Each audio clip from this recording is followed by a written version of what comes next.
Senadora, doctor Ángel Valderas, senadora Antares Vázquez, esta noche, en unos minutos más, en unos minutos, el presidente de la República, el presidente López Obrador, va a salir al balcón de Palacio Nacional a lanzar el que será su último grito como presidente y único líder del país.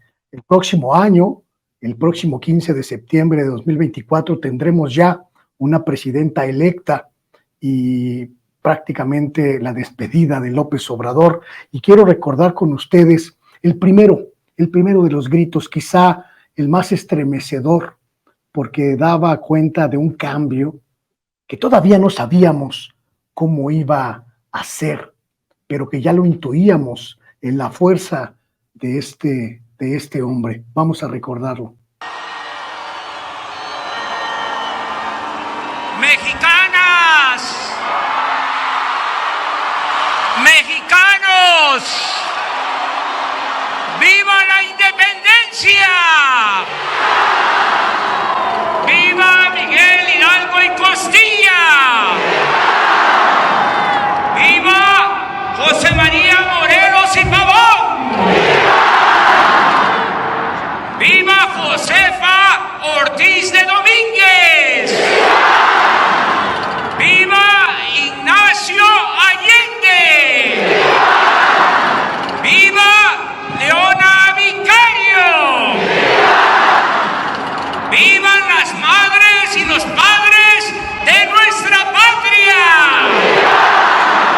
¡Vivan los héroes anónimos! ¡Viva el heroico pueblo de México! ¡Vivan las comunidades indígenas! ¡Viva la libertad! ¡Viva la justicia! ¡Viva la democracia! ¡Viva nuestra soberanía! ¡Viva la fraternidad universal! ¡Viva la paz! ¡Viva la grandeza cultural de México! ¡Viva México! ¡Viva México!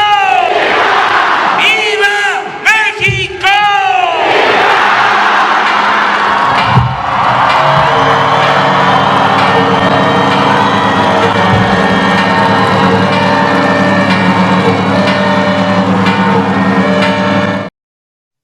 Pasó todo un sexenio entre ese momento y hoy, estimadísimo Ángel Valderas. El balance es altamente positivo. No sabíamos entonces lo que nos esperaba, pero hoy que ya hemos vivido, podemos hacer una síntesis. Mira, efectivamente hay que tomar en cuenta que pues ya queda en el imaginario, eso no es posible, saber qué habría pasado si no hubiera habido la pandemia. 2 años de pandemia inédita, más de 100 años que no había habido una pandemia y no como la vivimos, pues que detuvieron la economía a nivel mundial. A mí me parece heroico haber construido una refinería con equipos, con ingenieros, con proyectos provenientes de Holanda, de la India, de Estados Unidos, muchos de ellos trabajado en México, en plena pandemia. Recordemos que miles de contenedores se quedaron varados en el puerto de Los Ángeles, California, de los más importantes, el más importante del Pacífico, en América, también en Asia.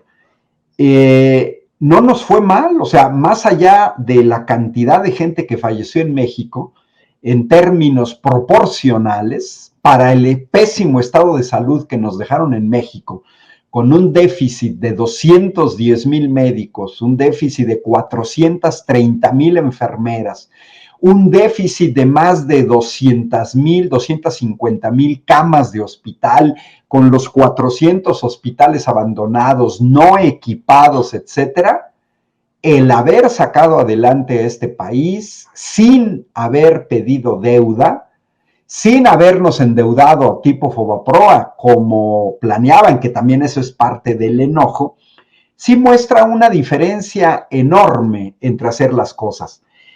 La cosa no es novedosa y no debería de haber sorpresas. Yo me acerqué al movimiento de Andrés Manuel en las elecciones de 2006, cuando en 2005 una amiga militante del PRD me pasó a analizar el plan alternativo de Nación 2005, que fue la plataforma electoral de Andrés Manuel. Ahí se hablaba ya de la construcción de una refinería, se hablaba ya, recordémonos que el eslogan de la coalición por el bien de todos en 2006, y que me da mucho gusto que haya recuperado Andrés Manuel en su sexenio, era por el bien de todos, primero los pobres. Y en 2005 y en 2006 hubo una enorme tergiversación de la derecha, en el sentido, de la misma manera, 18 años después, sigue la tergiversación, porque le quitan la primera parte que dice por el bien de todos. Andrés Manuel explicó muy bien cómo se afrontó la pandemia y cómo el hecho de que hayan salido 9 millones de personas de la pobreza, lo que ha hecho es fortalecer el mercado interno. Es una cuestión básica que se enseña en economía del bachillerato.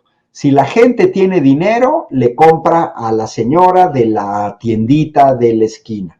Y si la señora o el señor de la tiendita de la esquina venden, pues piden a los grandes mayoristas mercancía. Y si los grandes mayoristas venden a las tienditas que no cerraron, pues piden más productos a las fábricas, y entonces las fábricas no despiden a los trabajadores. Es una cuestión elemental y una forma distinta de afrontar los problemas, que son los que venían de la inseguridad, el déficit en educación pública, déficit en educación, la corrupción y también los nuevos retos. Porque Andrés Manuel ha sabido defender al país con una política verdaderamente independiente de las presiones del imperio del cual somos vecinos y compartimos 3,000 kilómetros de frontera. Porque hemos visto la manera tan inteligente en la que Andrés Manuel ha continuado con una política pública propia, sin depender de los dictados, primero de Donald Trump, luego de Joe Biden, pero más específicamente de sectores de la derecha norteamericana que nos han querido llevar incluso, por ejemplo, a que nuestro gobierno se involucre en esta guerra mandada en outsourcing por los Estados Unidos en contra de Rusia. Entonces, es toda una manera distinta de hacer política. Lo que nos ha enseñado Andrés Manuel es que sí se puede y que faltaba mucha voluntad política. Por ejemplo, para que los grandes empresarios pagaran impuestos, ya con Felipe Calderón, el orden de magnitud de los impuestos no pagados por los grandes empresarios era de 250,000 millones de pesos. Y que no se hagan los panistas, y con esto cierro, que no se hagan los panistas, el terrible aumento del ensangrentamiento de este país se dio con el sexenio del panista Felipe Calderón. Es ahí donde detona el incremento notable de los homicidios dolosos en este país.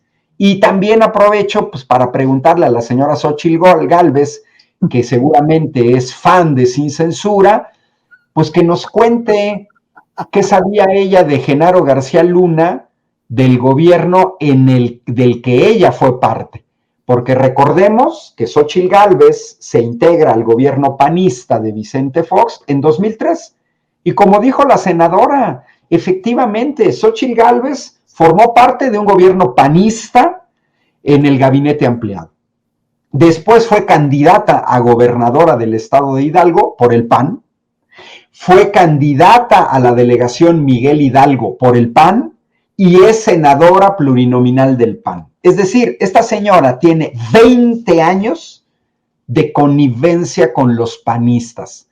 Piensa como panista, camina como panista, dice las tonterías que dicen los panistas, es mentirosa como los panistas, es entreguista a intereses extranjeros como los panistas. Pues es panista. Ah, es que no estoy afiliada. Eres panista. Pues sí. O sea, solo que les da vergüenza, ¿eh? Este disfraz ciudadano les da vergüenza. Pero para mí fue premonitorio que Xóchitl Gálvez se disfrazara de botarga y después fuera candidata de los dinosaurios del PRI. Esa foto de Xóchitl Gálvez con los dinosaurios, pues su disfraz de botarga fue premonitorio, porque ahora es la candidata de los dinosaurios del PRI.